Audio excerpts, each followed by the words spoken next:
Deutsch lernen durch Hören. Ausbildung. Lisa ist erschöpft. Sie macht gerade eine duale Ausbildung. Das heißt, dass sie eine Lehre und zur selben Zeit eine Schulausbildung macht. Das kann sehr stressig sein. Montag, Dienstag und Mittwoch geht sie in die Schule. Dort lernt sie Wirtschaft, Finanzen und Politik. Am Donnerstag und am Freitag arbeitet sie bei einer Bank. Dort lernt sie, wie man mit Kunden spricht, wie die Bank funktioniert und welche Berufe es dort gibt. Es heißt duale Ausbildung, weil man zwei Dinge zur selben Zeit macht.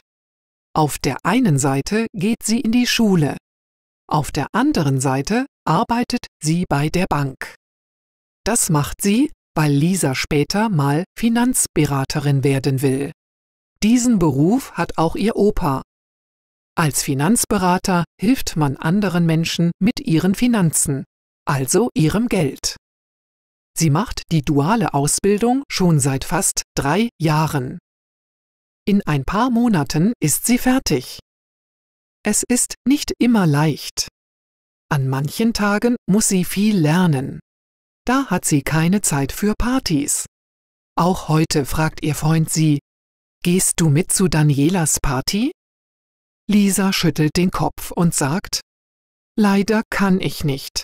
Ich muss lernen.“ Ihr Freund seufzt und sagt: „Du bist so langweilig.“ Das verletzt Lisa. Sie geht in die Bibliothek und öffnet ihr Buch. Plötzlich hört sie eine Stimme. »Finanzen? Du musst aber klug sein«, sagt ein junger Mann, der über ihre Schulter schaut. »Ja, ich liebe es«, antwortet sie. Der Mann ist sehr attraktiv.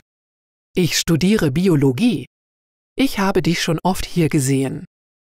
Ich habe mich aber nie getraut, mit dir zu reden«, sagt er. Lisa erzählt von ihrer dualen Ausbildung. »Das finde ich klasse«, sagt er. Seit diesem Moment reden die beiden immer miteinander, wenn sie sich in der Bibliothek treffen. »Möchtest du mit mir einen Kaffee trinken gehen?« fragt er plötzlich. Lisa stimmt schüchtern zu. Er erzählt, dass sein Vater auch Finanzberater ist.